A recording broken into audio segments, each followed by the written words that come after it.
ഇന്നലെ fresh cut കമ്പനിക്ക് മുമ്പിൽ വലിയ പ്രക്ഷോഭം നടന്നു.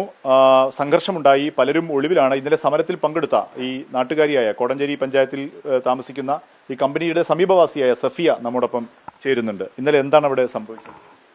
ഇന്നലെ അവിടെ സംഭവിച്ചത്, ഈ പോലീസുകാർ ഞങ്ങളൊരു കുഴപ്പമുണ്ടാക്കില്ലല്ലോ. ഞങ്ങളവിടെ പോയി സമരത്തിന് വണ്ടി തടിയാൻ വേണ്ടിയിട്ടിരുന്നതാണ്, അല്ലാണ്ട് വേറെ ഒന്നിനും പോയതല്ല. അപ്പോഴാണ് ഈ പോലീസുകാർ ഓല് തന്നെയാണ് ഇത് ചെയ്തത്.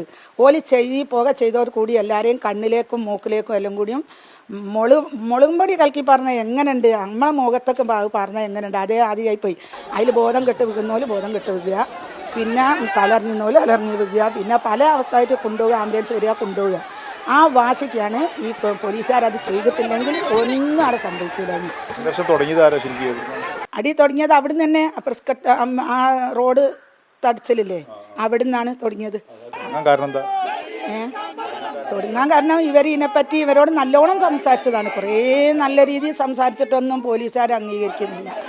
എത്ര പറഞ്ഞിട്ടും അംഗീകരിക്കില്ല. ഓല് വണ്ടിയും കൊണ്ട് വരികയല്ലേ, മുന്നിലൊരു പോലീസ് വണ്ടിയും ബേക്കിൽ വണ്ടിയും കൊണ്ട് വരും. ഞങ്ങൾ നെഞ്ഞത്തോടെ കയറിക്കോളിന്ന് പറഞ്ഞു, അല്ലാണ്ട് ഞങ്ങളിനി ഇങ്ങോട്ട് വിടൂല. റോഡ് അവിടെ തടിയല്ലേ, ആ തടിയുന്ന സമയത്താണ് ഇത് എറിയുന്ന സമയത്താണ് എല്ലാവർക്കും വാശി പിടിച്ച് വണ്ടി എറിഞ്ഞതും പൊട്ടിച്ചതും ഒക്കെ. പോകുന്ന സമയത്ത് വലിയൊരു സമരത്തിലേക്ക് സംഘർഷത്തിലേക്ക് പോകുന്ന കുറേ ആളൊക്കെ ഉണ്ടായി. ആ സമയത്ത് കുറേ ആളുണ്ടായി. എല്ലാവരും ഞങ്ങളെ നാട്ടിൽ ഞങ്ങൾക്ക് ആർക്കും സഹിക്കാൻ പറ്റുന്നില്ലല്ലോ.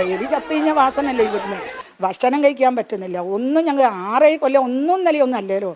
6 കൊല്ലം അതിൽ എന്തോരം സമരം നടത്തി, എന്തൊക്കെ പറഞ്ഞ ആരും അംഗീകരിക്കുന്നില്ലല്ലോ ഇത്. അതായത് ജീവിതം ഗതിമുട്ടിയ സമയത്താണ് ഫ്രഷ് കട്ട് കമ്പനിക്കെതിരെ സമരത്തിന് പോയത്. ഇന്നലെ വലിയ സമരം നടക്കുമ്പോൾ പോലീസ് കണ്ണീർ വാതകം പ്രയോഗിച്ചതാണ് വലിയ സംഘർഷത്തിലേക്ക് കാര്യങ്ങൾ എത്തിച്ചതെന്നാണ് ഇന്നലെ സമരത്തിൽ പ്രക്ഷോഭത്തിൽ പങ്കെടുത്ത സഫിയ നമ്മോട് വ്യക്തമാക്കുന്നത്.